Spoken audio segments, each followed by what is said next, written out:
Começou mais um Entendo Nada, é o número 59, e o tema de hoje é Game Velho, olha só, Game Velho, tema este que será apresentado por este que vos fala, Luiz Rossi, e por ele, ele que não é marica e tem muita saliva, Flávio Santos. Opa! Bom dia, boa tarde, boa noite a você que nos ouve, porque podcast é vídeo streaming. Você ouve onde, como e quando quiser. Pois é, tô cheio de saliva aqui, até porque a segunda opção me dá vontade de ficar embaixo da cama, né? Pegar a pólvora aí e enfrentar um americano numa trincheira, eu tô fora disso. Mesmo nas trincheiras aqui da Hagueba, que são perto da minha casa. E é isso, Luigi, vamos falar de game velho. Quando eu jogava game velho na minha época, eu era muito corajoso, eu era muito macho. Nessa época eu não fugia de uma guerra. Joguei muito Contra, joguei um outro jogo que eu vou falar aqui nas dicas culturais, e é o tipo de tema que a gente se diverte, né? Tem alguns temas que a gente tem uma responsabilidade social, outros são mais sérios, quando aborda ciência, mas esse é o tipo de programa que a gente se diverte aqui, é legal pra caramba. O entrevistado você vai apresentar daqui a pouco, é um amigo pessoal nosso, né, que a gente conhece há muitos anos, mas estou empolgado com o tema bem legal, e manda bala aí. Boa. É um tema legal. Como eu disse logo na apresentação, vamos falar hoje de game velho e teremos uma parte 2 onde falaremos de game novo. E a gente fez essa divisão, eu até explico no meio da entrevista, mas eu vou explicar aqui com mais calma, porque na entrevista a gente estava meio corrido. O que acontece? A gente queria fazer um episódio só hoje, falar de videogame. Porém, o nosso entrevistado, né, daqui a pouco eu vou falar quem é, ele entende bem do assunto, então ele explica com bastante detalhes. O que é interessante, porque para quem pouco entende, tipo eu e o Flávio, a gente aprendeu muito aqui. Então, acabou que ele tava com tempo limitado, até porque ele quebrou um galho nosso, porque na verdade era pra gente ter gravado um outro tema que a gente tomou um bolo entrevistado, e tipo, eu pra esse Pois entrevistado aqui, né? E ele deu certo aqui nesse tempo, então ele tinha uma hora pra fazer uma entrevista com a gente conseguiu uma hora com ele. E foi o que deu pra fazer. Então, espero que vocês gostem, né, do que a gente fez aqui. Ficou muito legal. A gente fez até uma primeira parte, vocês vão ver na entrevista. E o entrevistado é o Leandro Martins. Ele já deu uma entrevista aqui pra gente falando de relacionamento aberto. Eu acho bem interessante, assim, ele aborda vários temas, e esse de videogame é uma paixão que ele tem. Então, assim, vocês vão ouvir a entrevista e vocês vão ver que ele realmente entende bem. Sim, o Leandro, a gente, como eu disse aqui no começo, a gente conhece ele há muito tempo, e ele é um cara muito versátil, ele fala de vários assuntos, e já estou anunciando aqui, tem o programa de hoje, logo também vai ter uma live com o Leandro, e aí a gente vai falar de dicas de oratória, dicas para falar bem em público, porque ele dá aula e dá dicas de como se falar e falar em público. Então já fica ligado nesse episódio de hoje, e fica ligado que logo sai a live com o Leandro Martins sobre dicas de oratória. Boa, é isso aí, Flávio. Bom, vamos para a parte da entrevista. E daqui a pouco a gente volta, eu e o Flávio aqui, pra gente falar das dicas culturais e tudo mais.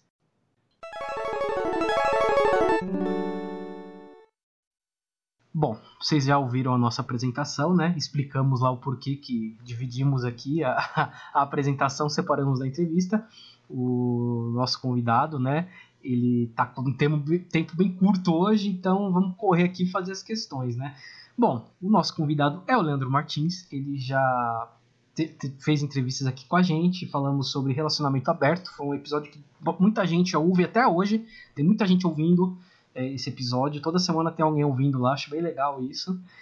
Mas enfim, lá você já respondeu essa primeira pergunta, mas eu vou fazer de novo porque sempre tem alguém que está ouvindo pela primeira vez. Leandro, quem é você e o que você faz? Olha, essa pergunta pode ser muito filosófica. Quem é você? Muito.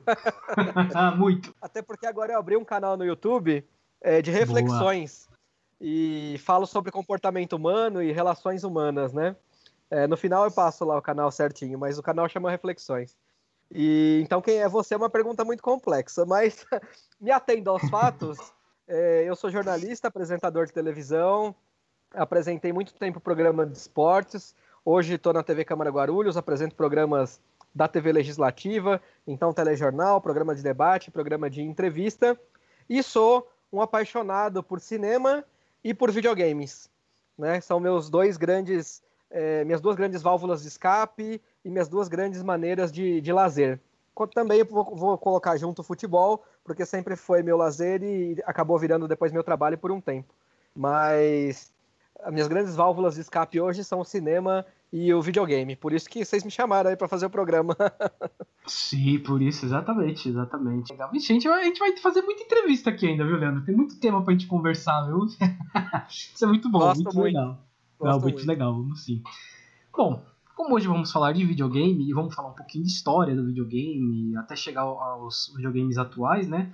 Mas eu acho que essa questão aqui, porque normalmente é isso que faz a gente pegar a paixão. É o primeiro, né? É o primeiro videogame que faz a gente pegar aquela coisa, putz, que legal. Qual foi o seu primeiro videogame, Leandro? Bom, eu tenho 40 anos, né? Então eu peguei praticamente as primeiras gerações mais conhecidas.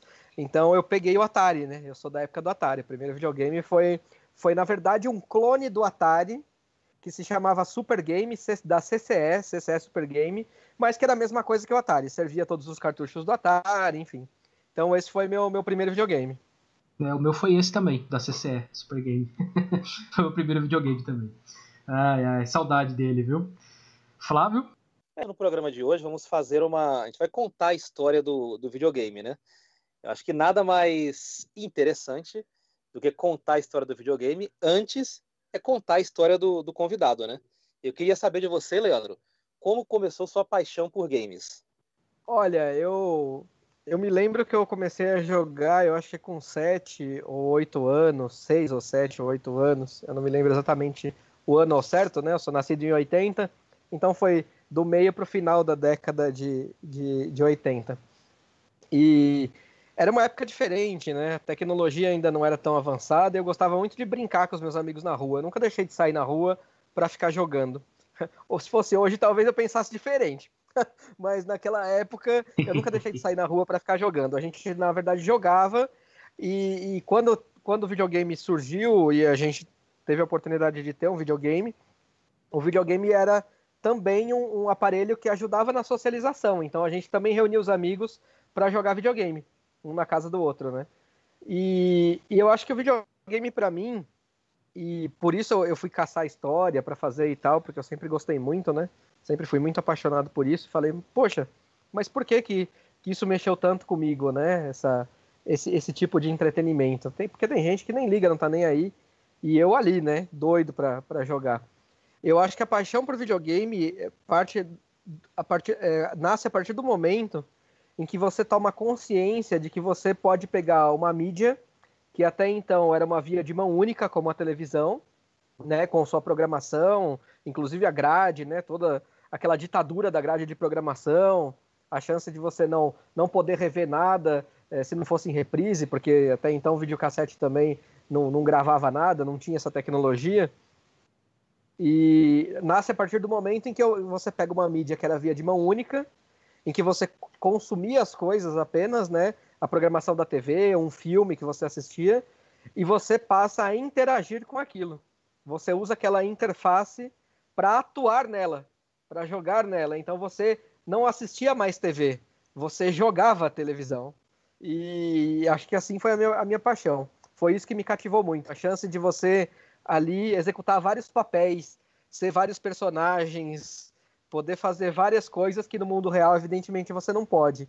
Então é uma descarga de adrenalina, é uma descarga de tensão, é um entretenimento, é uma forma de lazer e é um escape da realidade mesmo. Ali você assume um protagonismo que no mundo real você não tem. Foi assim que surgiu minha paixão por games. É legal te ouvir falando isso, a sua resposta como um todo, por duas coisas. Primeiro, porque talvez o videogame tenha sido o primeiro objeto assim, de comunicação interativo, que era uma coisa que a nossa geração sonhava em fazer. Eu acho que eu, você e o Luiz, nós crescemos tentando imaginar quem estava cantando dentro do rádio. A gente ficava, nossa, mas tem gente aqui dentro, né? Aí depois a gente ficou vendo a TV, via os caras na televisão e tal, e a gente sonhava até em mudar o destino da novela e dos filmes, e a primeira vez que a gente conseguiu controlar as coisas foi no videogame. A gente tinha um console lá, tinha um controle, e o personagem, claro, que tinha história, ia rolar na tela, mas de certa maneira a gente tomava as decisões. Eu acho que o videogame foi a primeira opção de interatividade que nós tivemos no meio de comunicação. Você falou um negócio aí no começo que corrobora uma tese minha. Eu nunca falei dessa tese aqui nos nossos episódios. A nossa geração hoje, de uns anos para cá surgiu esse negócio de raiz e Nutella, né? Ah, raiz, Nutella, não sei o quê. E a nossa geração fala como se todo mundo daquele tempo, dos anos 80 e 90, ficasse o dia inteiro na rua, com o dedão do pé estourado, jogando bola. Mas a nossa geração foi a primeira que passou horas em casa jogando videogame. Não que isso seja um demérito, né? Mas é um dado aqui histórico, estatístico, enfim, que a nossa geração parece que esquece, né? Eu lembro que o primeiro churrasco que eu fui na minha vida foi um churrasco porque eu me reuni com meus amigos para fazer um campeonato de videogame. A gente comprou as carnes lá, tudo de terceira, comprou os refrigerantes e foi para jogar videogame. Então, assim, se o pessoal fala que hoje em dia existe o tal nutelismo, a gente inaugurou lá atrás e para mim não é demérito nenhum. Só queria falar isso aí, que eu tenho essa tese aí, te ouvir, ajudou a corroborar aí o que eu penso a respeito das gerações também. Ali a gente inaugurou o ioiô crenzismo, então, né? Lembra do ioiô cren? Era quase a Nutella, então a gente criou o ioiô crenzismo. Na verdade, Flávio, assim, a gente não ficava o dia inteiro na rua e nem o dia inteiro jogando. Eu acho que a gente conseguia equilibrar bem. Eu gostava muito de brincar com os meus amigos na rua, andar de bicicleta, jogar gol de classe, maceta ou taco, como vocês queiram chamar. Jogava pebolim mesmo na mesa, né? Ou totó, pro pessoal do Rio de Janeiro, enfim, e de outros estados. Então eu gostava muito das atividades lúdicas e sociais, porque era assim que a gente socializava mesmo. Não existia celular, rede social, nada disso. Estava longe ainda de acontecer. Então a gente socializava. E o videogame ele ajudava a socializar também, porque a gente juntava todo mundo lá na sala e aí ficava brincando de campeonatinho, ver quem fazia o recorde, quem pegava a pontuação do outro. Então a gente sempre equilibrava isso. Isso foi muito legal. Campeonatos de FIFA também, a gente fazia campeonato de FIFA 95, 96. A nossa rede, o nosso jogo em rede era na sala de casa, né? Exato, era a rede presencial. E para mim era do Atari, né? Eu, como comecei no Atari, eu estava falando aqui para o Luiz no início do programa, eu, como comecei no Atari, o que tinha na época, os jogos do Atari, eles não tinham fim, né? Era um jogo programado para ele continuar. Então, o que valia era a pontuação. Quanto você conseguia de fazer de pontuação e colocar o seu nome lá no High Score. E era assim que a gente brincava na época. Antes do videogame, surgiu o computador. Mas não o computador de casa, né? O PC, o personal computer. Os computadores eram fruto de pesquisa de empresas como NASA, era para pesquisa e desenvolvimento. Mas os computadores eles surgiram antes como ferramentas de interatividade, de ajuda no dia a dia, como nos cálculos e tal. E foi através de um computador que nasceu, na verdade, o videogame. Então, ele é o pai do videogame. Mas ninguém tinha acesso, a população não tinha acesso a isso. Ele era um artigo de empresas, de pesquisa, de desenvolvimento e tecnologia, como interatividade doméstica, o computador, o videogame, ele realmente é uma das primeiras coisas que tem. O videogame se popularizou antes do personal computer, né, do PC, do computador, para casa, né? O Atari, por exemplo, a gente falou de Atari aqui. No Brasil eram clones, né? A gente pode até falar disso um pouco depois, o porquê que eram clones, né? Eu não coloquei a questão aqui na lista, mas a gente pode até falar. Mas a Atari foi a primeira grande empresa americana, né, norte-americana, de videogames. E foi ela que popularizou o videogame, você ter ele em casa. Porque já existiam outras empresas de videogames, mas eram para fliperama, né? O que a gente chama de fliperama aqui, né? Que lá fora eles chamam de arcade. Então, mas quem popularizou foi a Atari, né? E a gente, aqui no Brasil, a gente só foi começar a ter bastante Atari, receber os Atari nos clones, né? Depois, do meio da década de 80 pro fim, né? Começando já nos 90. Eu lembro do meu, por exemplo, foi coisa de 89, 90, 91, foi por aí. Porém, a Atari e a indústria dos games nos Estados Unidos quebraram em 1983. E é uma coisa que pouca gente imagina, né? Quebrou, a indústria do videogame quebrou em 1983. Eu queria te perguntar, você sabe dizer por que quebrou e como foi recuperado depois disso? Vou tentar contextualizar um pouquinho do que você colocou aí, porque foi muito, muito engraçado. A indústria do videogame, ela é fantástica na sua história, né? Em 1983, houve a quebra nos Estados Unidos desse mercado, e foi quando o Brasil teve o impulso dos videogames. Aqui teve o boom dos videogames, aqui teve o boom dos videogames nessa época, e nos Estados Unidos quebrou. Então, o que acontece, na verdade, nos Estados Unidos? O Atari, como você colocou aí, embora ele não tenha sido o primeiro, mas ele foi o grande responsável, a empresa, então a Atari, né, vou chamar de Atari, foi a grande responsável, como você colocou, pela popularização do videogame, pela massificação do videogame, e foi a primeira empresa, através do Nolan Bushnell, que foi o fundador, que teve a visão de mercado, de falar, poxa, esse negócio dá para massificar, dá para popularizar e ganhar uma baita grana com isso. Uma baita grana. Nós estamos falando de 72, quando a Atari foi fundada, e incrivelmente, 4 anos depois, ele vende a Atari. O Nolan Bushnell, ele vende a Atari para a Warner por 28 milhões de dólares, que na época era assim, uma baita de uma grana, né? Deixou o cara rico, com certeza. E acho que nem ele acreditava que o negócio fosse dar tão certo na vida assim. Então ele vende a Atari em 76. E aí o que começa a acontecer, na verdade? A Warner, que tinha comprado a Atari, ela tinha a seguinte visão. Um videogame não é nada sem os jogos. Né? O videogame ele é sustentado pelos jogos. E quem tinha assumido a Atari, que era essa divisão da Warner, era comandada pelo Ray Kassar, que era o grande CEO na época. Então, ele entendia, ele tratava os funcionários como funcionários. Então, ele tinha aquela concepção de empresa. Olha, aqui vocês são funcionários, vocês são pagos para fazer isso, né, os programadores, vocês são pagos em X e vão trabalhar, vão programar. Só que os funcionários... Cara, os programadores são as genialidades. Os caras são artistas. O que eles criam são artes. São artes que você joga. Hoje, se você vê um jogo... Depois a gente vai falar de jogos modernos, mas hoje, se você vê um jogo de videogame, ele é feito em estúdio por milhares de pessoas. As pessoas fazem um negócio em 3D, como se fosse uma película. Aquilo é tratado como um filme. Então, assim, as pessoas, elas são artistas. Você tem que desenhar aquilo, imaginar aquilo. São artistas. E o Ray Kassar não entendia que as pessoas eram artistas, esses programadores. E os jogos vendiam que nem água, e davam um baita de um lucro para a Atari, e os caras ganhavam lá um salário merrequento por ano. E eles falavam, dá uma participação pra gente aí, né, nos lucros da empresa, reconheça que a gente é a mola propulsora desse negócio também. E eles não foram tratados assim. E aí os grandes programadores da Atari... A partir da década de 76, de 79, aliás, a partir da década, não, do ano de 1979, logo, ou seja, pouco depois da Warner ter adquirido essa divisão da Atari, que foi em 76 que eles compraram, eles falaram, então o negócio é o seguinte, vocês não vão reconhecer o nosso valor, a gente vai sair fora. A gente vai pedir as contas. E pra Atari, eles achavam que estava tudo bem. Contrata outros programadores e beleza. Só que aí o que acontece? Esses caras saíram com o objetivo de fazer os próprios jogos deles. E aí um desses programadores era o David Crane, e ele fundou a Activision, que existe até hoje, né? Uma grande empresa produtora de jogos. E aí o que ele decidiu fazer? Ele falou, já que é assim, eu vou produzir jogos para o videogame.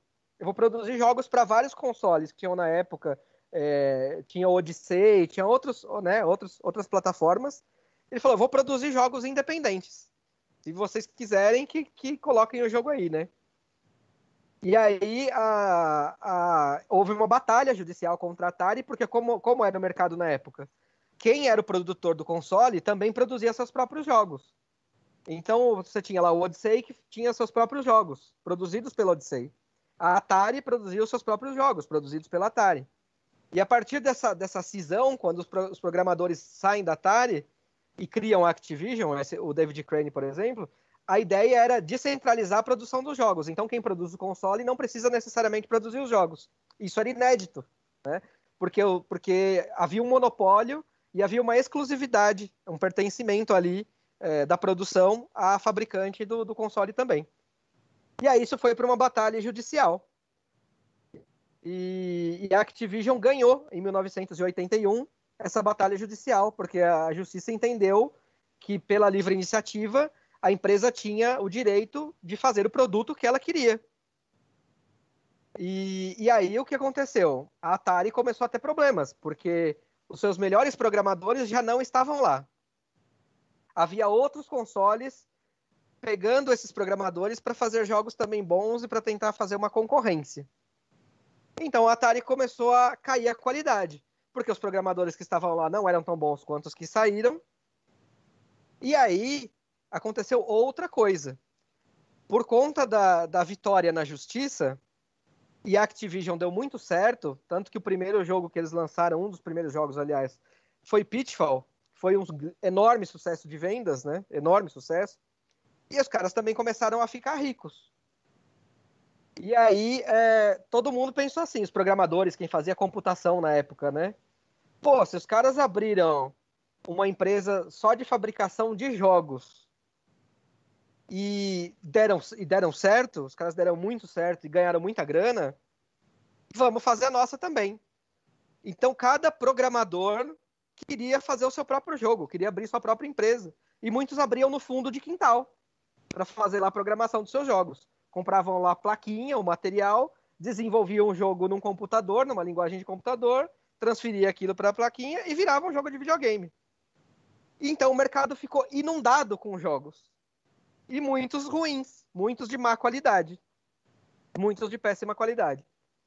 Então o excesso de jogos, porque as pessoas achavam que iam todas enriquecer com o exemplo da Activision, o excesso de jogos fez com que o mercado ficasse inundado de produtos fracos e as pessoas começaram a desencanar, porque aquilo não ficou mais atraente.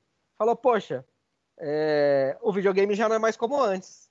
Já tem jogos de pouca qualidade, os gráficos são ruins, não dá para jogar isso aqui. Então a qualidade foi caindo, e diante dessa inundação do mercado, o videogame acabou quebrando. A indústria do videogame acabou quebrando em 1983. Muita gente atribui, né, o episódio final ao lançamento do ET, em 1983, se eu não me engano, pela Atari, que tinha licenciado. Qual foi a estratégia da Atari para tentar virar o jogo, né?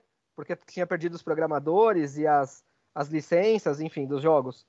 A estratégia dos caras foi licenciar grandes filmes da época, que eram um sucesso no cinema. Então o cinema nessa época pautava, né, o videogame. Pô, então a gente vai aqui licenciar esses sucessos, e aí os caras vão comprar pelo nome, simplesmente pelo nome. E aí eles fizeram isso com outros sucessos também. Por exemplo, naquela época, a Activision deu muito certo porque fez o Pitfall, e o Pitfall foi baseado no Indiana Jones, nos filmes do Indiana Jones, que foi lançado em 1981 primeiro, Indiana Jones e os Caçadores da Arca Perdida.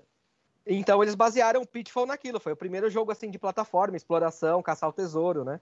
E aí a Atari falou, pô, os caras tiveram sucesso com isso, vamos colar nisso aí, vamos atrás. Só que então o mercado já estava totalmente inundado com esses jogos ruins, feitos por empresas de fundo de quintal e tal. E aí eles ainda fizeram essa licença do ET, e o que acontece é que é o seguinte, a indústria do videogame ela tem uma tradição de lançar ou console ou jogos sempre perto do final do ano, porque aquilo virou uma tradição de presente de Natal. E aí tinha um determinado prazo para os caras lançarem o Extraterrestre. E os programadores tiveram 6 semanas para fazer o jogo, para desenvolver todo o jogo. Só 6 semanas, 1 mês e meio. É um absurdo. Então o jogo saiu com uma falta de qualidade horrível. E aí foi assim o marco, né? Porque eles investiram muita grana, a Atari investiu muita grana na licença e entregou um jogo péssimo. Esse jogo péssimo da Atari, que foi emblemático, somado a todos os jogos ruins que já estavam no mercado, fez com que as pessoas se desinteressassem pelos videogames. Porque até então, apesar da Atari ter surgido em 72, e aqui nós estamos falando de 83, praticamente 11 anos de mercado, a tecnologia, as empresas não tinham se ligado que a tecnologia dos consoles precisava evoluir. Então ficou tudo muito a mesma coisa. E a gente tá falando de 11 anos. Pô, se você começa a jogar videogame com seus 7, 8, quando você tá lá com 17, 18, ainda mais com um monte de jogo ruim, você perdeu o interesse mesmo, mais do mesmo. então ninguém mais comprava videogame.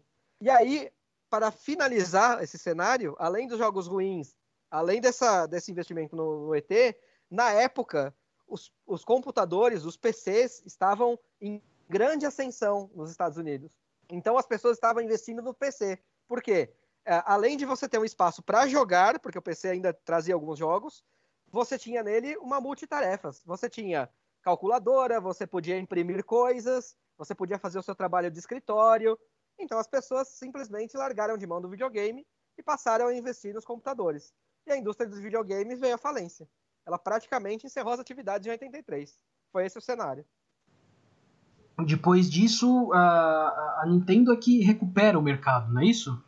Exato, eu tô falando só dos Estados Unidos, tá? Nem foquei no Sim, Brasil, Estados porque o Unidos, Brasil ele é um caso muito à parte com 83. Enquanto lá quebrou, aqui teve o boom, que é muito legal, depois é pra gente falar um pouco.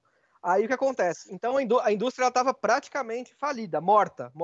Ninguém queria ouvir falar de videogame, de console. Por quê? Quando você lança um produto e vai vender para as pessoas, né? Algo que as pessoas vão levar para casa, como são os consoles domésticos, você tem que ter uma entrada muito boa, ter uma relação muito boa com os varejistas, porque são eles que vão vender o seu produto. Então, com grandes lojas, como Walmart, por exemplo, Sears, que era a loja que vendia produtos vários e passou a vender videogame. Então, você precisava dessa entrada, desse contato. E, na época, os varejistas não queriam nem saber de videogame, porque, tinha quebrado, aquilo tinha sido um fiasco, muitos consoles ficaram emperrados, os cartuchos, então, do ET foram emblemáticos, porque foram jogados no aterro sanitário lá nos Estados Unidos, foi uma coisa, assim, espetacular. Então ninguém queria ouvir falar mais de videogame. Aí o que fez a Nintendo? A Nintendo, que até então era uma indústria de joguinhos de tabuleiro, baralho, coisas assim, pensou em entrar no mercado de games, mas como sempre, antes de virar console doméstico, os jogos eram testados em fliperamas, nos arcades que você citou aí. E aí a Nintendo estava afim de entrar nesse mercado. E aí então eles chamaram um cara que se chama Shigeru Miyamoto, que é um gênio, e falaram, se a gente quiser entrar de novo no mercado, se a gente quiser fazer a coisa dos videogames funcionar, ou dos games mesmo, que seja o arcade, a gente tem que vir com uma proposta nova. A gente não pode vir com a mesma coisa que já existia antes. E aí o Shigeru Miyamoto faz o quê?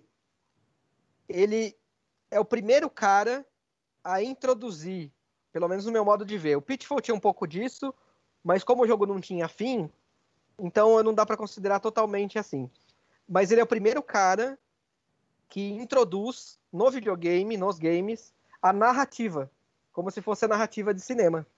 E ele bola o Donkey Kong, que é o primeiro jogo que surge para Nintendo. O que ele fazia? Até antes, os jogos eles ficavam muito ou em cópias de filmes, né? Só que era uma coisa muito pontual ali, porque você só fazia pontos, não tinha uma história. Ou você tinha a temática espacial, porque havia corrida espacial e a Guerra Fria naquela época. Então, por isso, muitos joguinhos de nave, contra aliens, por exemplo, para impedir a invasão alienígena, a invasão espacial. Isso era muito motivado pela corrida espacial na época. E você era uma nave, você não era geralmente um personagem, um bonequinho, né? O Pac-Man foi um dos primeiros bonequinhos criados em 1980, e o Pitfall em 81 também criou um bonequinho que era um personagem que você ia controlando. Mas o Shigeru Miyamoto, ele falou o quê? Vamos fazer uma narrativa parecida com o cinema, porque as pessoas amam cinema. Então, o que ele fez? Mais ou menos como a jornada do herói, né? Ele lançou o Donkey Kong, que era o quê? Tinha um carinha lá, baixinho, bigodudo. Eles colocaram um bigode porque não dava para desenhar a boca no personagem, porque tinha muito poucos pixels para trabalhar. Eles colocaram um boné vermelho, Genial, porque não tinha como ter cabelo, o boneco não tinha como ter cabelo, e ele ia subindo lá a plataforma na obra lá, né, nas obras dos prédios, e se ele caía, por exemplo, o cabelo tinha que voar e não tinha como fazer isso com pouco pixel. Então colocaram o chapéuzinho nele e uma roupinha vermelha e azul. E aí lançaram o Donkey Kong. Então ele fez o quê? Lançou a narrativa. Era esse bonequinho que ia salvar a princesa que era raptada pelo macaco mal, Donkey Kong, meio que inspirado no King Kong. E assim surgiu a narrativa. E aí as pessoas falaram, nossa, que jogo muito louco, cara. Esse jogo é muito legal e tal e tal. Tem uma história, né? Tinha um fim. Quando o cara, o bonequinho, esse bonequinho com bigode aí conseguia atingir o objetivo, o macaco abria lá um buraco debaixo da plataforma do macaco, o macaco caía e morria. E a princesa estava salva. Então é um roteirinho ali de cinema simples e básico. Então as pessoas passaram a gostar muito desse jogo. E a Nintendo colocou esse jogo nas máquinas e tava que nem água. E aí os caras sentiram confiança para falar, vamos fazer um videogame. Vamos lançar esse videogame aí, de novo, doméstico. E aí eles lançaram o NES, que chama Nintendo Entertainment System, né? O NES que foi o primeiro Nintendo, ou Nintendinho. No Japão era chamado de Famicom, Family Computer. Porque lá a tradição é que a família jogue junto, participe junto e tal. E nos Estados Unidos, não. Não tem muito essa tradição familiar de você estar junto com o pai, com a mãe jogando. Não, é você e sua turma, sua galera. Então, nos Estados Unidos ficou NES, Nintendo Entertainment System. E aí, o que ele fez? O Shigeru Miyamoto. Ele falou, Donkey Kong, beleza. A galera curtiu muito, vamos colocar esse Donkey Kong no videogame. Mas a gente precisa de algo mais. Esse personagem do Donkey Kong, que era esse cara com bigodinho, bonezinho, era o Mario. O Mario, nessa época, ele era o herói desse jogo. Até então ele não tinha nome, ele era chamado de Jumpman, porque ele ia pulando os obstáculos, né? Pra chegar lá e salvar a princesa. E aí o cara inventou o Mario. Foi em homenagem, inclusive, ao Mario Segali, que, se eu não me engano, foi o locatário do galpão para que a Nintendo se instalasse nos Estados Unidos. Surgiu a Nintendo of America, né? E aí nasceu o Mario, o Super Mario. Então esse foi o primeiro jogo, com toda a história cinematográfica do Mario. Aí não tinha o macaco, mas tinha o quê? Várias fases que você passava para chegar no final e salvar a princesa. E aí foi o sucesso estrondoso que foi, e os consoles voltaram novamente ao mercado. Então a Nintendo, ela resgatou, reanimou, reviveu uma indústria falida, que era a indústria dos videogames. Graças a ela, isso eu posso dizer, graças a ela, os consoles hoje continuam existindo. Porque foi ela que conseguiu dar um novo impulso. Então, por esse fator, que para mim, eu não sabia de tudo isso que está falando aí. Para mim, me parece que foi um divisor de águas na indústria dos games. Por esse fator, você acha que a Nintendo é a maior empresa de videogames da história? Eu não sei se é a maior, porque eu acho que antes dela teve um start com a Atari, né? A Atari, ela foi emblemática por popularizar o videogame, e a Nintendo, ela foi emblemática por resgatar. Então, uma startou. Eu sempre acho que o fundador, aquele que tem a primeira ideia, o cara que vai na frente, é o que marca mais para mim. Então, para mim, a Atari é mais marcante do que a Nintendo. Mas a minha gratidão eterna é a Nintendo, porque se ela não tivesse feito o que ela fez, hoje eu não jogaria o videogame que eu jogo. Não teria mais essa indústria de consoles. Então eu sou grato, eternamente grato à Nintendo, eternamente grato. A gente falou um pouquinho da Nintendo, falamos da Atari, e isso foi a década de 80 até o início dos anos 90, né? Chegando nos anos 90, tem um outro player que aparece aí, né? Um grande player entra na jogada, é japonês também, que nem a Nintendo, que é a Sega, né? A Sega, ela se fez no Japão com os arcades, né? E resolveu entrar também no mundo dos consoles, né? Principalmente com o Mega Drive ou com o Genesis, como é conhecido lá nos Estados Unidos. E chegou batendo de frente com a Nintendo. Inclusive, ocasionando uma situação nos anos 90 muito peculiar, que é a guerra dos consoles. Você consegue explicar pra gente mais ou menos o que foi essa guerra? Então, a guerra dos consoles é o seguinte, a Nintendo, por conta de ter conseguido restabelecer a indústria dos games, ela popularizou demais o Mario. O Mario, ele é um cara com um personagem extremamente amado. Por quê? Porque ele era o cara que fazia o herói na narrativa de cinema tão bem encaixada pelo Shigeru Miyamoto. Então, assim, teve uma época que o Mario chegou a ser mais conhecido do que o Mickey, pra você ter uma ideia. Então, bombou. Simplesmente bombou, foi lá pra cima. Então a Nintendo, por ela ter relançado o mercado, ela estava praticamente sozinha. Ela estava absolutamente reinando livremente. O Mario, ele se tornou best-seller muito rápido, vendeu mais de 40 milhões de cópias, que é uma coisa assim absurda, um número gigante. E em 1987, ele passa, como eu tinha falado, a ser mais conhecido pelas crianças americanas do que o Mickey. Pra você ter uma ideia, em 1987 o cara já era era fantástico. Então a Nintendo, ela reinava sozinha. Ela tinha o quê? O share, que a gente fala, que é a divisão do mercado, né, do marketing, de mais de 90%. 95% é dominado pela Nintendo. E nós estamos falando aqui, se você comparar, olha, quando em 76 a Atari foi vendida por 28 milhões de dólares, já nesse período, final dos anos 80, com a Nintendo no mercado norte-americano e japonês, nós já estamos falando de um negócio que estava se aproximando aí dos bilhões de dólares em arrecadação.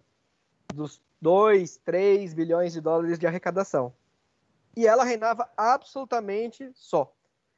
E aí a Sega, que era uma indústria japonesa, decidiu entrar no mercado de games. Falou, quero concorrer com esse cara aí. E aí eles tiveram que pegar uma super indústria, que era a Nintendo, e tentar desbancar. E como é que faz isso, né? Como é que se faz isso? Então eles tentaram milhares de estratégias de marketing, e a grande sacada da Sega foi tentar fazer jogos para um público que a Nintendo não alcançava. Então, o que eu quero dizer com isso? No início, a Sega até copiava alguns jogos da Nintendo. Por exemplo, quando a Sega lança o Master System, em 1986, e traz com ele na memória o Alex Kidd, no Mundo Miraculoso, né, em Miracle World, ele estava copiando uma narrativa do Mario, a narrativa de cinema. Era o Alex Kidd, um garotinho, que ia passando fase até salvar a princesa do Janken, né? Na época era chamado de Janken porque se jogava Janken-Po, para saber como é que ganhava do personagem lá. Então era uma imitação de temática. Até essa época aí era uma imitação de temática. Só que a SEGA teve uma sacada. Ela falou, presta atenção. Em 1985 os caras conseguiram relançar o mercado. Tem gente que joga videogame desde quando a Atari nasceu lá em 72. Tem um público, que é esse público adolescente, jovem, que ainda quer jogar videogame, mas esses jogos não atraem, porque são jogos o quê? Infantis. São jogos bobinhos. Então a SEGA sacou, e em 88, que o perfil do público estava mudando. E aí lançou o Genesis, ou aqui depois conhecido como Mega Drive. E aí, eles falaram, pegar esses caras bobinhos, que a Nintendo já trouxe lá, a gente já fez no Master System, não rola, as pessoas estão envelhecendo. Os jovens, eles estão na época de sair com os amigos, de bagunçar, de zoar. Então, o que era o jovem dessa época lá nos Estados Unidos? Era o jovem rebelde, era o menino que não queria seguir regra, era o menino que brigava com os pais para sair de casa, era o menino que queria beber, que queria fumar, que queria dirigir. Então tinha uma geração meio bad boy, assim, sabe, entre os garotos. Então a SEGA falou, não dá pra gente lançar um herói fofinho, um herói bonitinho, um negócio infantil. Os caras querem ação, os caras querem porrada. Então no Genesis, a SEGA conseguiu colocar um processador de 16 bits que fazia a tela andar muito mais rápido. A tela andava muito mais rápido. Eles conseguiam processar os bits muito mais rápido do que a Nintendo. Então enquanto os jogos da Nintendo eram lentos, os da SEGA eram mais feitos de ação, mais cheios de ação. E aí eles começam a lançar os jogos, então, com luta, com a temática de espada, com essa temática. Mas antes desses jogos mesmo, a SEGA precisava de um personagem carismático que competisse à altura com o Mario, mas que não fosse um herói bobinho infantil. E é quando ela lança o Sonic. Ela pega o porco-espinho, um ouriço, com uma cara de mal, de safado, de levado, que mata lá os seus inimigos, os robôs lá, das maneiras mais divertidas possível, e que anda pela tela loucamente, numa velocidade que você quase não consegue acompanhar, dando um dinamismo e uma ação que a Nintendo então não tinha. E aí a SEGA efetivamente entra no mercado e concorre com a Nintendo cabeça a cabeça. Chega inclusive a liderar o mercado numa época, e a Nintendo tá ali, fica pau a pau.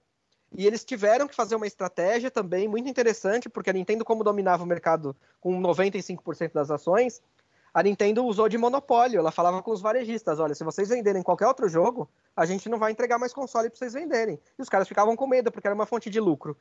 Mas com essa reviravolta da SEGA, os jovens começaram a preferir consumir esse tipo de produto, que era o bad boy, que era o malzinho, o anti-herói. E a Nintendo sempre teve, por política e para filosofia de empresa o fofinho, o bonitinho, o infantil. E a SEGA já quebrou tudo isso de uma vez. E ela conquistou um público que a Nintendo então jamais tinha imaginado, que era o público jovem. Depois, então, em 87 viria o Street Fighter, a primeira versão do Street Fighter para máquina, que depois veio para o console. Mas jogos assim começaram a surgir, como de luta, de briga de rua, como Streets of Rage em 91, como Mortal Kombat em 1993, 1992, perdão. E assim muda toda a cara da indústria. Então a SEGA consegue concorrer com a Nintendo pau a pau, até que depois a SEGA começa a quebrar pela tecnologia que não avança, e a Nintendo começa a ficar para trás, também por não avançar a tecnologia, mas principalmente pela temática dos jogos. E aí surge a Sony e domina o mercado a partir de então. Essa questão aí dá um episódio sozinho, né? Eu acho que só a questão do Mortal Kombat, falar só do Mortal Kombat, eu acho que dá um episódio só ele.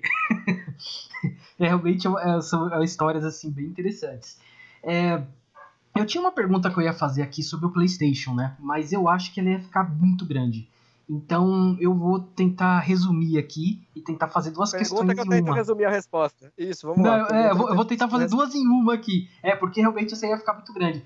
Porque dá pra se dizer que o fim dos anos 90, depois da guerra dos consoles e tal, também é o fim da era do cartucho, né? Os cartuchos começam a ficar defasados, né? Vão ficando pra trás. E começa a era do CD, e depois vem do DVD, né? Que aí já vai chegando nos dias atuais.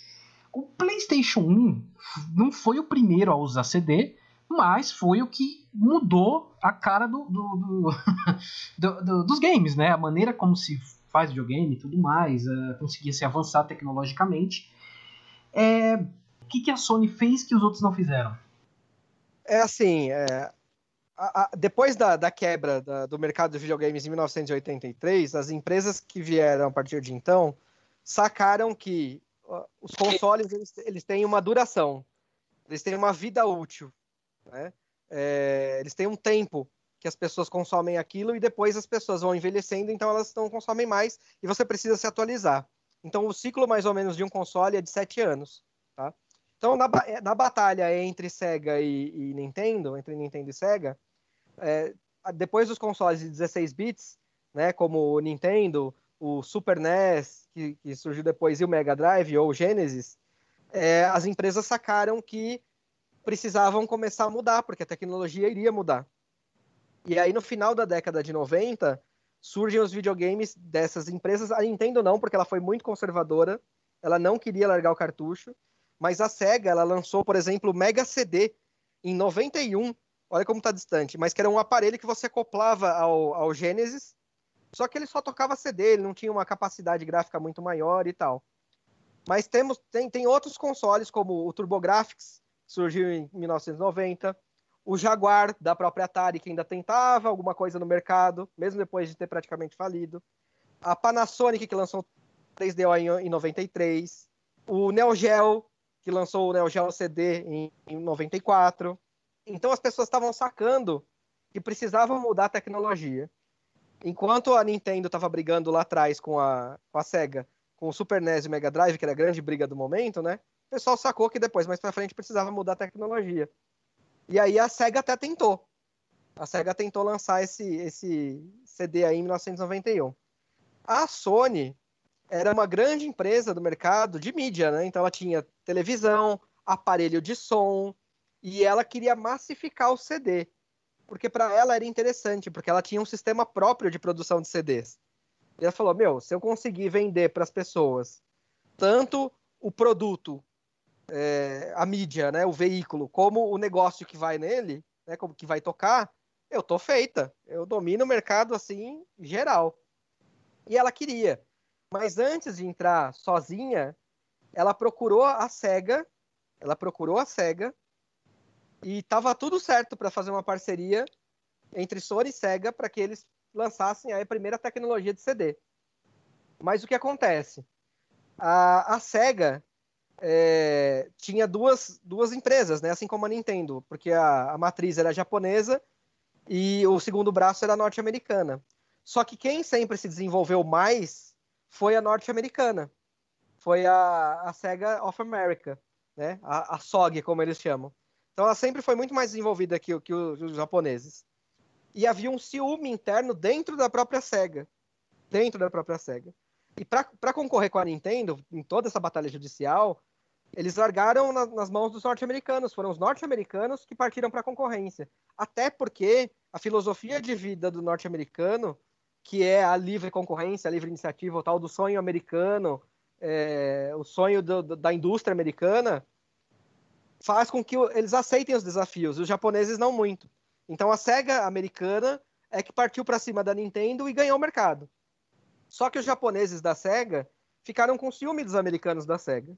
Então havia rusgas dentro da própria empresa. E a Sony tentou se aliar à SEGA americana, claro, porque falou, vocês já estão consolidados, estão concorrendo com a Nintendo, o mercado está lá, pau a pau, vamos nessa. E a SEGA do Japão falou, não vamos em lugar nenhum. Porque eles estavam com ciúmes e por causa desse desenvolvimento todo. E aí a Sony, sentindo essa instabilidade dentro da SEGA, tentou fechar com quem? Com a Nintendo. E a Nintendo já tinham mais ou menos um acordo pré-estabelecido com a Philips. Por que não deu certo com nenhuma dessas duas, na verdade? A Sony queria fechar, ela deixaria todo o lucro de venda de software e hardware para as fabricantes, que é a SEGA mesmo e a Nintendo, no caso, mas a Sony queria ter a autonomia para fazer os jogos e ganhar em cima dos jogos, né? Porque ela então estava fornecendo a tecnologia. E ela forneceria o CD para que essas empresas se desenvolvessem em cima. E aí elas não quiseram, ficaram enciumadas e falaram, não, aqui a gente que domina esse mercado de videogames, o meu cartucho sou eu que faço, eu vou continuar assim e pronto. E na SEGA estava instável. Assim era na Nintendo com cartucho e na SEGA instabilidade interna. Aí a Sony falou, quer saber? Então eu vou fazer meu próprio console. E evidentemente, como você precisa de pessoas com know-how e expertise, a Sony trouxe profissionais da SEGA, contratou lá o CEO, o head, o líder, trouxe o cara da SEGA norte-americana, porque já estava tudo ruim mesmo, estava uma briga com o Japão, e o cara aceitou ir e ajudou a desenvolver o PlayStation. E aí, então, a Sony entrou sozinha no mercado com o PlayStation. Por que o PlayStation ganhou tanto mercado e desenvolveu tanto e não tanto as outras? A questão não foi o CD em si. O CD já estava se consolidando como mídia mesmo. A questão foi que o console da Sony era mais barato que os demais, a tecnologia era melhor, os gráficos eram ótimos, porque a partir da introdução do CD, você consegue fazer jogos em 3D, em 3 dimensões, né? Poligonais, mas já em 3 dimensões. Um processador excelente, e vendia o PlayStation como uma estação de jogos. PlayStation, esse é o nome. Então era mais abrangente. Você podia também ouvir CD, você podia ouvir CD de música, e depois podia colocar um DVD de filme no próprio PlayStation. Então ele não servia só para jogar, ele servia para essas outras coisas. Então, de repente, em vez de você ter 3 equipamentos na sua casa, como um aparelho de som, um aparelho de DVD e um videogame, o videogame da Sony, ele tinha tudo junto. E ele era mais barato que os demais, pela tecnologia que os caras fizeram. Então ele vendeu que nem água. Só no primeiro console, eu acho que foram mais de 100 milhões de aparelhos vendidos. E aí, então, a Sony simplesmente deu um salto gigantesco e passou a dominar o mercado, deixando para trás a Nintendo e a SEGA, que já estava totalmente instável. E se consolidou como a maior vendedora de consoles de videogame da história. A Sony realmente entrou com o pé no peito. Vende que nem água até hoje, né? O negócio vai que vai. A gente tava gravando aqui, vamos colocar o bastidor. A gente tá gravando aqui e vimos que não vai dar tempo do Leandro responder tudo, porque ele tá com um horário meio limitado. Então a gente decidiu fazer o seguinte: vamos parar a parte da história dos games aqui, que é com o fim dos cartuchos e o início dos CDs com a Sony, né? E a Sony dominando o mercado. A gente pretende fazer um episódio logo falando de games atuais, então a gente partiria e continuaria daqui, porque senão não vai dar tempo de a gente falar tudo e acho que vai ficar muito atropelado. É bem interessante a história do videogame, viu? Inclusive, eu acho que daria pra fazer vários aqui, dá pra criar um podcast, né? Inclusive, eu vou dar umas dicas aqui que tem a ver com isso. Dá pra criar um podcast tranquilo. Flávio, faz a próxima pergunta, por favor. Olha, tem mais 2 perguntas aqui nesse episódio, e acho que rende até uma polêmica aí. A gente quer ouvir a opinião de cada ouvinte que tiver aí do outro lado ouvindo esse episódio, porque eu acho que assim, eu, o Leandro e o Luiz somos da mesma geração praticamente, né? Mas a gente também quer ouvir a opinião das pessoas de outras gerações, porque as pessoas mais jovens hoje, muitas delas gostam dos jogos antigos. Então elas têm uma perspectiva histórica muito legal, um ângulo de vista histórico muito legal. Então a gente quer ouvir a opinião dessas pessoas também. Mas, primeiro que a gente vai ouvir a opinião aqui é o Leandro. Para isso que ele está aqui no episódio de hoje gravando com a gente. Leandro, quais são os melhores games da história, na sua opinião? Cara, eu vou usar aqui memória afetiva. Vou falar de alguns antigos e de alguns, de pelo menos um ou dois atuais que eu gosto muito. Eu acho que assim, memória afetiva eu comecei no Atari, então você não pode desprezar um jogo como River Raid, que eu adorava, do aviãozinho, que era uma temática de guerra, né? Veja só, porque tinha que bombardear um monte de coisa, mas era muito dinâmico, a tela se passava na vertical. Eu acho que ali foi um jogo muito, muito emblemático para mim. Impossível desprezar o Pac-Man, não a versão do Atari, que era horrorosa, mas a do arcade, porque foi um dos jogos mais vendidos no planeta até hoje, porque foi muito emblemático, foi talvez ali o primeiro personagem jogável criado, apesar de ser uma bolinha amarela que ficava abrindo a boca, mas foi o primeiro personagem mesmo que saiu daquela coisa de nave e da temática espacial para virar um jogo extremamente emblemático. Então, quando você fala de videogame, tanto é que quando as coisas hoje que são personalizadas com games, como produtos, canecas, almofada. Eu tenho a lixeira do meu carro que é personalizada com game. Uma das grandes temáticas que você sempre vê é o Pac-Man, é o labirinto do Pac-Man. Então ele está em todo lugar. Falou de Pac-Man. Lançaram hamburguerias agora, né? Recentes que são. Tem videogame na hamburgueria.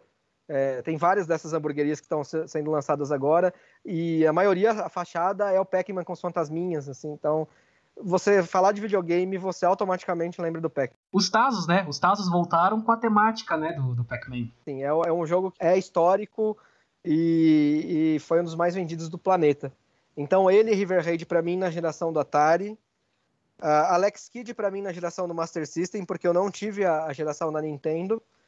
Então para mim o Alex Kidd no Super NES, embora eu não tenha tido, eu joguei e acho que marcou muito, porque foi o precursor aí dos FIFA, dos Winning Eleven, que foi International Superstar Soccer, né? Esse com certeza é o pai, o avô, bisavô do PES hoje, né? Antigo Winning Eleven, depois PES. Então marcou muito. Contra marcou muito para mim no Nintendo, que era um jogo de personagem que dava tiro também. Era um jogo muito bom. O próprio Mario, que é um jogo muito emblemático. O próprio Sonic da Sega, que eu joguei muito. E nos atuais, tem um jogo de PS1 que eu vou citar, que eu achava ótimo. Aliás, dois. Um era Driver, que você era um motorista de fuga, então você tinha que ajudar os bandidos a fugirem. Tem temática sensacional, divertidíssima. E um que se chamava Destruction Derby, que eram aquelas arenas de destruição de carro. Sensacional. Jamais eu ia imaginar que alguém ia pensar nessa temática. Para mim, marcou muito. E depois disso, pra mim, assim, o PlayStation 2 foi um videogame icônico e tudo, mas o jogo que me marcou mesmo pra vida, que eu levo pra vida, que eu posso te falar assim, de todos esses, o jogo que tem uma temática genial, uma dinâmica genial, uma baita história, um excelente roteiro, o negócio é totalmente encaixado, parece um cinema que você joga e que agora vai pro cinema, vai virar filme. Uncharted. Para mim, Uncharted ele é o melhor em tudo, assim. Ele consegue unir a temática cinematográfica com a estratégia dos puzzles, com a parte do tiro, da dinâmica, com as ações de perseguição e tudo que você tem que fazer com o personagem é extremamente fantástico. O roteiro, a história é muito bem feita, ela tem fundamento, sabe? Ela é fruto de muita pesquisa nas lendas. Pra mim, esse é o melhor que eu já joguei até hoje. Uncharted. Muito bom. Como o tempo urge e ruge também, tá rugindo pra gente aqui. Eu já vou passar para a última questão. Depois eu e o Luiz vamos responder aqui ao longo da gravação os nossos videogames preferidos ao longo da história também. Mas eu quero ouvir de você a última resposta, Leandro. É a respeito do qual o seu game e console preferidos e dos atuais, inclusive. Qual que é o seu console preferido? Olha, é que é difícil você não gostar da tecnologia atual, né? Porque ela vem melhorando, melhorando, melhorando, melhorando, melhorando. Eu acho que o console em que eu fui capaz, graças à pirataria, e isso a gente pode falar numa próxima edição, mas graças à pirataria, que eu fui capaz de ter mais jogos, foi o PS2. Então, o PS2 você achava jogos na feira a R$ 5, a R$ 10. Ele foi o console mais pirateado de toda a história. Inclusive, a Sony quase não lança o PS3 e quase ela sai do mercado por conta da pirataria. Mas aí ela avançou a tecnologia e conseguiu combater. Isso aí ficou para uma temática aí, para um outro programa. Mas o PS2 ele é um dos consoles mais idolatrados de toda a história, justamente por isso. E eu gostei muito dele. Hoje eu tenho a linha, né, do PlayStation, eu tenho o meu PS4, que eu gosto muito. Os gráficos são realmente muito bons. O PS3 foi onde lançou a Uncharted, então tem um carinho muito grande pelo PS3. Mas assim, todos os consoles que eu tive, eu sempre joguei muito e gostei muito. Acho que eu aproveitei de cada um, tudo que eu podia. E me mantenho gamer até hoje. Então são mais de 30 anos aí jogando. Boa, muito bom, muito bom. Olha, videogame é uma coisa muito legal. E eu acabei parando no tempo, né? Eu parei do Nintendo 64. Hoje até tem um Play 2 aqui. E até hoje você compra na feira os jogos. Os jogos piratas, você ainda acha até hoje. Negócio assim. Acha, claro. Acha até hoje. E não, pirataria é um tema também que dá pra falar um episódio só sobre, porque é outro tema assim muito, muito legal. Bom, a gente vai terminando aqui a parte da entrevista. Eu só posso agradecer ao Leandro por conseguir dar mais um pouquinho, falar um pouquinho com a gente aqui. Ele quebrou um baita galho nosso, na verdade, porque a gente ficou sem entrevistado essa semana. Olha, quebrou um baita galho, você não tem ideia. Conseguiu ainda arrumar esse espaço aqui pra gente. Eu sei que ele já tem que sair. Então, só deixar um abraço aí. Muito obrigado por ter participado com a gente de novo, viu, Leandro? Valeu, eu que agradeço, imagina. Para mim, poder dar uma entrevista como essa é a mesma coisa que se você perguntar para criança se quer doce. Falar de videogame talvez seja do que eu mais saiba falar, porque entrou na minha vida antes do futebol, né? Que é uma coisa que eu acompanho desde jovenzinho também, desde os 12, 13 anos que eu fiquei mais interessado em futebol, assim, tanto é que cheguei a trabalhar na área, com o Flávio aí também me ajudando como comentarista no antigo Esporte na Rede, mas o videogame começou comigo com 6 ou 7 anos de idade, então é o que me acompanha há mais tempo, como lazer, como brincadeira. Então, com certeza é do que eu mais sei falar, está entranhado em mim e vou esperar aí uns 6 meses para o mercado se estabilizar, para ver o que acontece, passar dessa pandemia, eleições, para conseguir adquirir o PS5, porque já estou cheio de vontade. Eu também quero fazer um agradecimento aqui especial, Leandro, porque quando eu te chamei ontem, foi à noite, inclusive, e vou até contar o bastidor aqui, o Leandro nem titubeou. Eu falei, vamos fazer, ele, vamos, bora, não sei o quê. A gente não tinha as perguntas ainda, eu e o Luiz elaboramos hoje ao longo do dia, e mesmo assim ele topou. A gente falou a temática, tal, fechou, sem nenhum BO, sem nenhum problema, e tamo junto, valeu, hein? Quebrou um galho pra gente aí, e o que precisar da gente, estamos à disposição também, só chamar. É nóis, tamo junto, cara. Boa! Vocês ouviram a entrevista? Eu falei que realmente está bem, bem didática para quem pouco entende de videogame, ficou bem legal. E para quem gosta de videogame, tenho certeza que gostou bastante dessa entrevista aí. Porque ela realmente traz muitas coisas, muita história do videogame, histórias que muita gente não conhece. Mesmo as pessoas que mais gostam de videogame, a gente não conhece essas histórias. É bem legal, bem legal. Normalmente, quando a gente termina a entrevista, a gente vai pro Ixonon Existe, né? Que nada mais é um quadro que a gente traz aqui alguma fake news ou algum debate, alguma coisa assim, uma dúvida que alguma pessoa tem, e o especialista ou o entrevistado explica pra gente. Porém, como eu falei, com tempo limitado, a gente não conseguiu. Então, hoje não teremos o Ixon Existe, hoje não teremos aí o Padre Quevedo falando, Vai deixar pro próximo episódio, com certeza, o próximo episódio vamos ter. Eu vou para as dicas culturais e vou começar com o Leandro Martins. Ele deixou gravado algumas dicas aí que vocês vão gostar também, que é uma base do que ele usou para fazer essa entrevista aqui com a gente. Vai lá, Leandro. Dicas culturais. Olha, tem para montar o que eu montei aqui, que foi minha linha do tempo, e destrinchar toda a história do videogame, eu me apoiei em vários documentários que eu consegui assistir, muito bons, assim, e recomendo, acho que as pessoas conseguem encontrar. Alguns são filmes, outros documentários, tá? Tem um documentário de 2014, relativamente recente, portanto, que se chama Atari Game Over, que ele fala justamente do período final da Atari, quando a Atari ficou à beira da falência, e a pessoa vai até o aterro sanitário desenterrar os cartuchos do ET, para ver se eles estavam lá mesmo, né? Porque tinha essa lenda. É muito bom. E fala desse período final, portanto, da Atari. Excelente. Um que eu postei recentemente no meu Instagram de cinema, que é a Guerra dos Consoles, Console Wars, que é de 2020 agora, foi recentemente lançado, baseado num livro de 2014, de um dos diretores do documentário. Foi lançado pelo serviço de streaming da CBS. Normalmente esses documentários são lançados pelas TVs, tá? E eles lançaram falando justamente da guerra entre Sega e Nintendo dos anos 90 e logo depois um tiquinho da ascensão da Sony. Tem um filme que tudo é documentário, tá? Esses daqui são documentários, na verdade, que contam a história e tal, que se chama Gameplay, a história do videogame, ou a história da evolução dos videogames, da revolução, uma coisa assim, pelo título em inglês, né? Que é de 2015, que também é muito bom. Tem um filme que se chama... É filme mesmo, tá? Mas é no tom de documentário, no tom histórico, que se chama Videogames, o Filme, de 2014, também muito bom. Tem um documentário da Discovery que chama A História do Videogame, é excelente. E um outro, que eu não tenho certeza se é da National Geographic ou da Discovery também, que se chama A Era do Videogame. Ele é gigantesco, o documentário foi em várias partes, assim, e é muito, muito, muito interessante.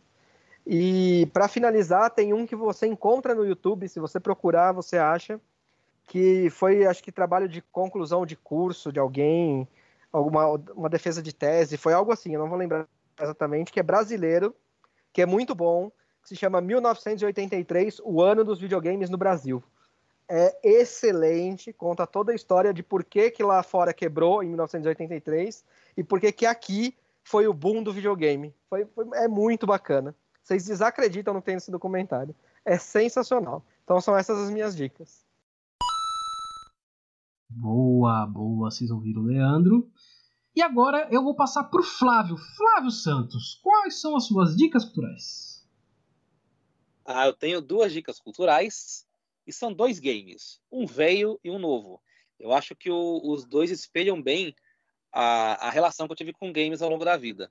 Até o começo dos anos 2000, até porque eu tinha mais tempo, né, porque eu não trabalhava oficialmente, né, fazia bicos, eu tinha bastante tempo para jogar videogame. Eu não peguei essa geração de CDs, por exemplo.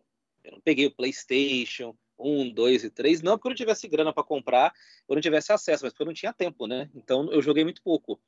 Então eu quero começar falando, antes de falar de um jogo mais recente, novo, que eu jogo no computador, eu quero falar do antigo e que eu quero homenagear esse jogo, porque esse jogo é um game muito pouco lembrado. É um jogo do Nintendo, do Nintendinho, não do Super NES, e ele chama Ultimate Stuntman. E assim, a história dele é engraçada, porque você colocava o game lá, soprava a fita, colocava no console, e aí apareceu a manchete de jornal. Aí tava lá que a filha do doutor não sei o que lá tinha sido sequestrada.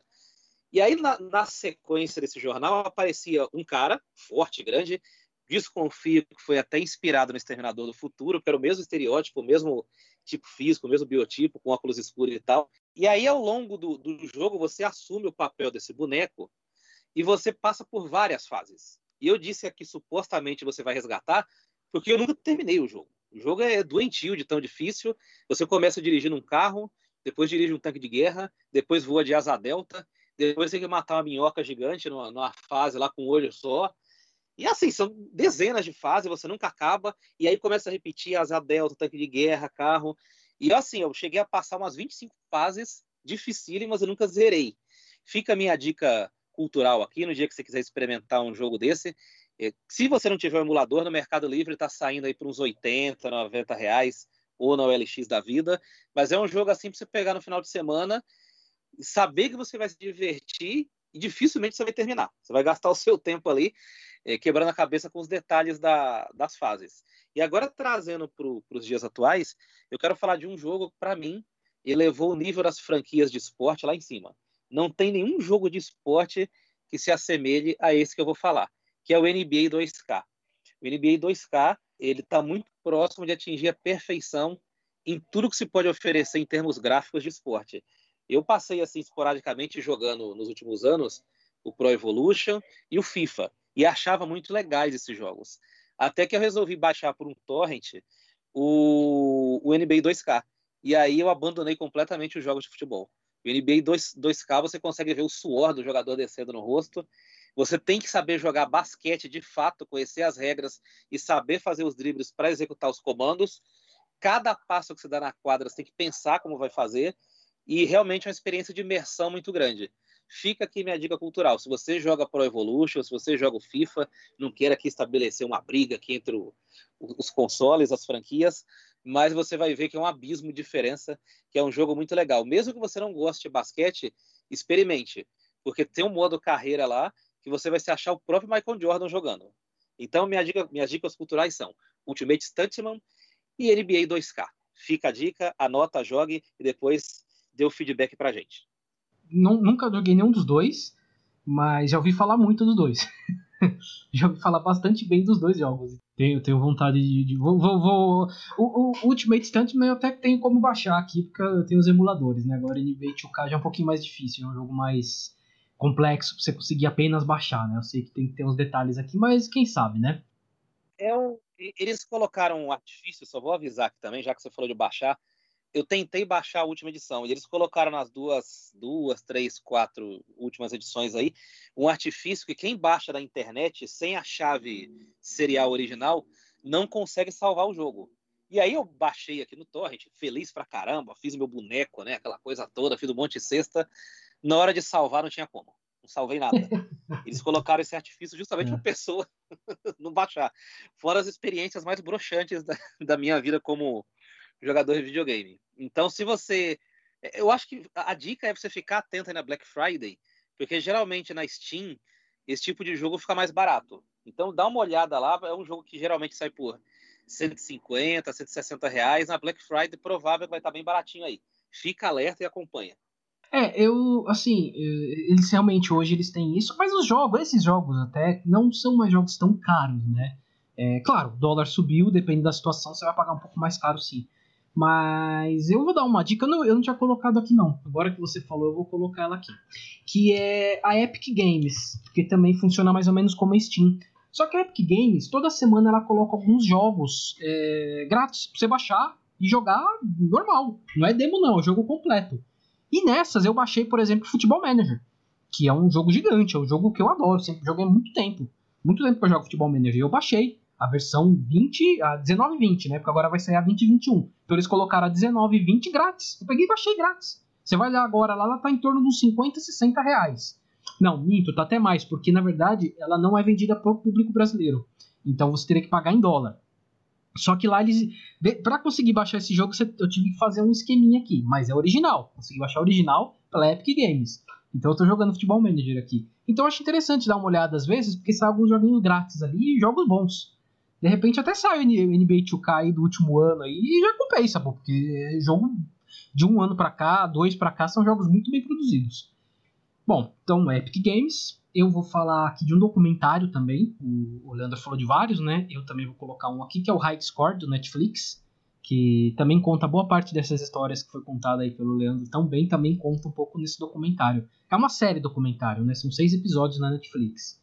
É muito legal, é muito interessante. Vai mostrando tudo o que aconteceu, tal. Mostra Atari, mostra Nintendo, Guerra dos Consoles, tá tudo lá. Tá tudo explicadinho lá. E vou falar de 2 podcasts. O primeiro é o Jogo Velho, É um podcast de videogame velho, né? Como diz o nome. E não é só um podcast, é um site. E eles também, com o tempo, eles começaram a produzir revistas de games. Então, a gente que cresceu com a Game Power, Ação Games e tal, eles fazem revistas agora. Você pode comprar diretamente deles do site e é muito bem produzido. Então, o podcast é muito bom. E também tem essa questão das revistas. Eu ainda não comprei nenhuma. Tô aqui matutando para ver o que eles vão colocar lá para pegar, né? É bem legal. É bem legal. É um podcast bem interessante de se ouvir. E o Poco Pixel, que é para mim, assim, infelizmente eles já não produzem mais nada novo. Eles pararam, deu 150 episódios, eles pararam. Falaram que tinham que falar tudo que eles podiam falar de videogame velho, eles falaram ali. E realmente é um podcast muito completo, porque ele não é o que o jogo velho faz. Pega jogo por jogo, né? Pega tal jogo, debate tal jogo. Próximo episódio é outro jogo. Não, o Poco Pixel ele debate muito a técnica por trás dos jogos, debate filosofia por trás de jogos, fala sobre essas histórias, essas questões políticas, a história do game. Então, assim, eu recomendo muito que vocês escutem. Mesmo ele não tendo mais episódios novos, você tem 150 episódios aí pra você ouvir tranquilamente. É muito legal. Eu recomendo, foi um dos primeiros podcasts que eu comecei a ouvir. Então, assim, o Poco Pixel é um queridinho, assim, de vez em quando eu tô aqui, eu pego, baixo um episódio lá pra ouvir. Mesmo já tendo ouvido um monte de vezes, pego, baixo de novo pra ouvir. Porque é muito, muito legal de se ouvir, muito gostoso de se ouvir. Certo, Flávio? Certíssimo. E eu, ouvindo o que você falou agora, o que o Leandro falou na entrevista, eu tô chegando à conclusão que nos últimos anos a gente teve várias revoluções de tecnologia, mas o Pixel também, o tal do Pixel, passou por uma revolução enorme, né? Nos Sim. últimos anos. Porque o Leandro até contou, eu não lembro que trecho da entrevista ele até falou, sobre o Mario, né? Que o bigode era porque não dava para desenhar a É boca dele isso. por causa do pixel, né? Então a gente viveu também a revolução dos pixels, a revolução silenciosa. Dá até um tema de um podcast aí pra gente, hein? Dá sim. Nossa, dá pra você falar muita coisa. Só a parte técnica do videogame dá pra falar muita coisa. Nossa, é bastante. E esse Poco Pixel eu acho que é um dos podcasts mais completos de videogame, assim. Claro, só de videogame velho, né? Eles não pararam no PlayStation, né? Do PlayStation 1 pra trás. Do PlayStation 1 pra trás eles falam de tudo. É bem legal, eu recomendo muito. Bom, vamos para os salves, chamegos e sapatadas. Salves, chamegos e sapatadas. Flávio Santos, você tem 2 salves aí, não é isso? Tenho 2 salves muito especiais. O primeiro é para Sandra Araújo. Ela é comadre dos meus pais. Conheço ela há muitos anos, é minha vizinha que mora aqui perto. Ela é cabeleireira de mão cheia, cozinheira de mão cheia, faz coisas maravilhosas na cozinha. Ela trabalha fazendo doce, salgado, bolo e também tem um salão de cabeleireiro aqui perto de casa. E ela essa semana ontem precisamente, eu estava lá olhando os status, né, antes de dormir, e aí eu vi a arte que o Luiz fez a respeito do Novembro Azul. Você deve ter visto na nossa página do Instagram a arte do Luiz, o meu texto, e ela pegou a arte que o Luiz fez e colocou no status e colocou a Legal. mensagem bem legal ali na legenda do status dela. Então eu quero agradecer, ver as pessoas comentando, curtindo e as coisas que a gente posta, mas é a primeira vez que eu vi alguém colocar uma arte do nosso podcast no status. Então eu quero mandar um beijão para ela, agradecer. Eu gostei muito de ver, foi uma bela surpresa que eu tive antes de dormir. E quero mandar um beijão para a Vilma Vieira, que é minha cunhada. Ela tem ouvido nossos episódios recentes, ouviu um em especial. Eu disse que ia mandar um beijo para ela de agradecimento, quero agradecer pelo apoio, está sempre ouvindo, participando, comentando, como pessoa antenada que ela é. Boa, salve para as duas. E eu tenho um salve aqui para Rose Mesquita, que mandou um controle de chocolate para mim, olha só. Ah, Olha, espetacular aquilo, ó. espetacular, não é? Não, eu Aquilo postei. é maravilhoso.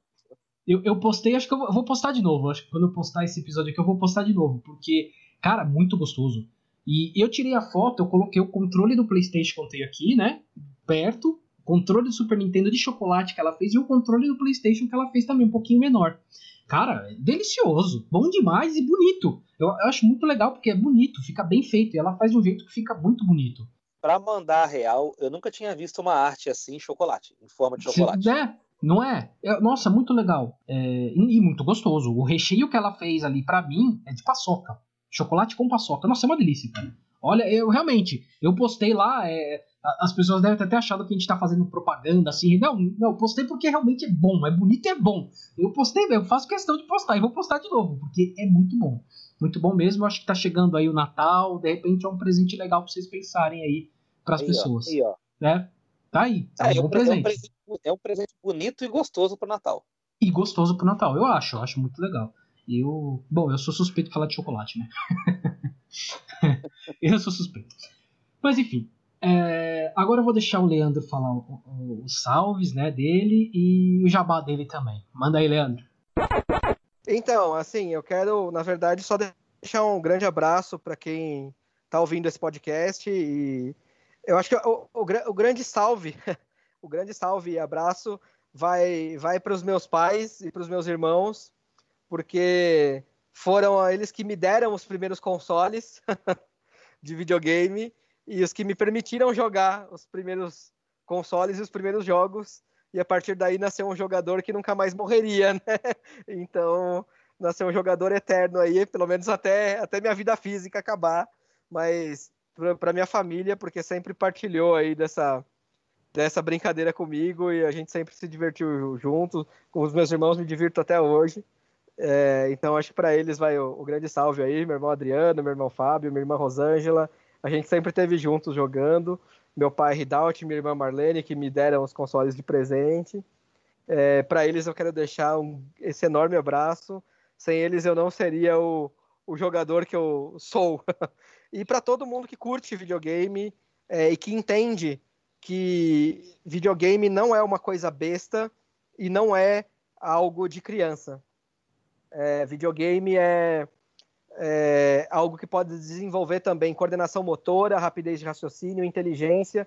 Hoje, a aplicação dos games se dá em várias áreas, inclusive na medicina, com realidade virtual para as pessoas fazerem fisioterapia, na psicologia, com realidade virtual para as pessoas, por exemplo, que foram vítimas de guerra, se simula esse ambiente para as pessoas poderem tentar se socializarem de novo. Então ele tem muitas aplicações. Então eu acho que as pessoas entendem que tecnologia, games, não é apenas uma coisa de criança. E comercialmente falando, aí que não mesmo, né? Porque arrecada, fatura e movimenta mais do que o dobro de grana de cinema, da indústria do cinema e da música somadas durante um ano. Então, para aqueles que entendem a grandeza do que é o videogame, vai o meu abraço e o meu salve. Para quem não entende, é só lamento, viu? É isso. Só lamento mesmo, só lamento. Fala um pouquinho do seu canal do YouTube. Então, meu canal do YouTube, depois eu mando o link, ele se chama Reflexões, mas se você digitar só isso, dificilmente você vai achar. Então, eu vou mandar o link para você. Hoje ele é um canal que acabou de nascer, então ele só tem lá 2 vídeos, mas eu vou atualizar ele na medida do possível. Ele é um canal de reflexões mesmo, em que eu faço reflexões sobre a vida, sobre comportamento humano, sobre relações e relacionamento humano, né? Na visão de um jornalista, que sou eu. Então eu deixei muito claro lá que eu não sou psicólogo, coach, psiquiatra, coach de relacionamento, nada disso. Eu não me proponho dar base teórica, nada. Eu compartilho ali situações de vida, coisas que eu vivi, coisas que eu vejo, convicções que eu tenho, coisas que eu aprendi com o meu autoconhecimento. Então são reflexões que eu compartilho com as pessoas. Essa é a minha ideia, é fazer um canal intimista.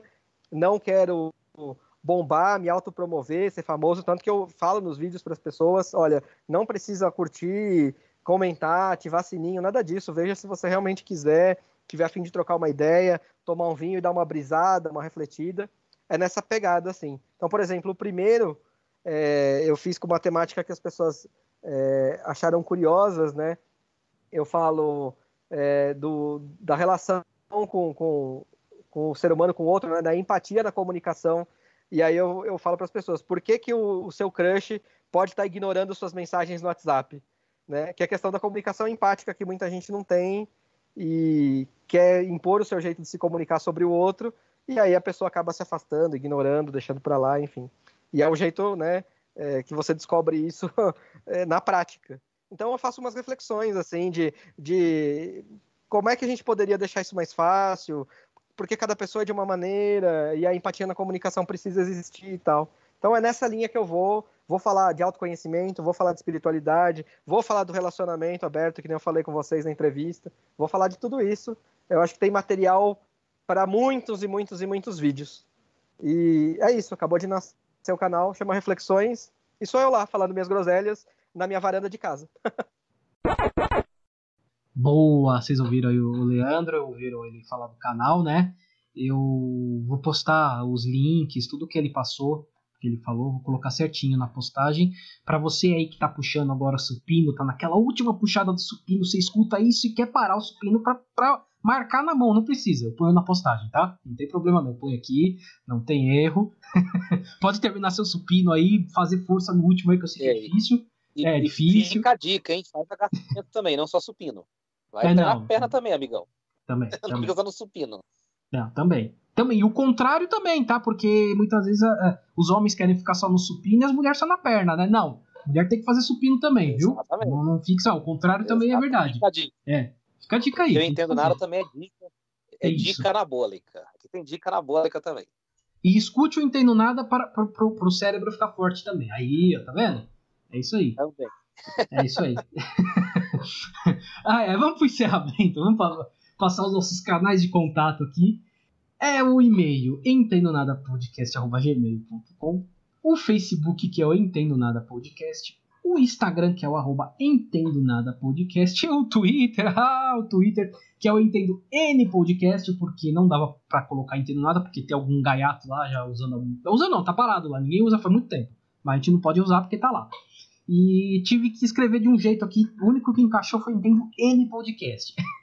E estamos no YouTube, que a gente está postando alguns vídeos, nossas lives eu posto lá também, então as pessoas que quiserem ver nossas belas faces, tá lá no YouTube.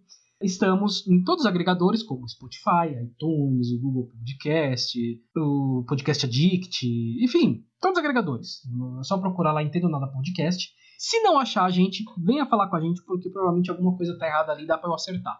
Beleza, Flávio, é isso, fechamos. Beleza, terminar com um apelo aqui, você recomendou que as pessoas vejam as lives. Depois que vocês assistirem as lives, pelo amor de Deus, não abandonem a gente, hein? Vão levar um susto lá, vão esquecer o podcast, hein? Mantenham-se firmes e fortes e dê uma moral pra gente aí, mesmo vendo a nossa cara na live. Então, missão cumprida, gostei do episódio, primeira parte, logo vem a segunda. E além do Leandro te conhecer há muitos anos, é muito bom ouvir o Leandro falar, porque ele fala conhecimento de causa. Ele falou umas coisas aí de videogame hoje, da indústria do videogame, que eu nem imaginava que existia, porque eu sempre joguei videogame, mas eu nunca li a respeito dos bastidores da indústria. E ele esclareceu um mistério para mim, porque eu lembro quando eu era criança, eu sempre pegava um videogame, aí se falava que tinha fita japonesa e americana ou inglesa, sei lá, aí aparecia lá os caracteres em letra oriental japonesa, né? Agora esclareceu por tabela esse mistério para mim. Então, missão cumprida, Luigi. Pena que a gente não tá perto aqui, a gente não tá no mesmo lugar, pra gente encerrar a noite de sexta-feira com uma jogatina com Super Mario, com Donkey Kong, com FIFA e etc. Opa, olha, seria legal, hein? Seria legal jogar um joguinho desse agora aqui. Porra, eu falo, tomando uma cervejinha junto. Eita, aí sim.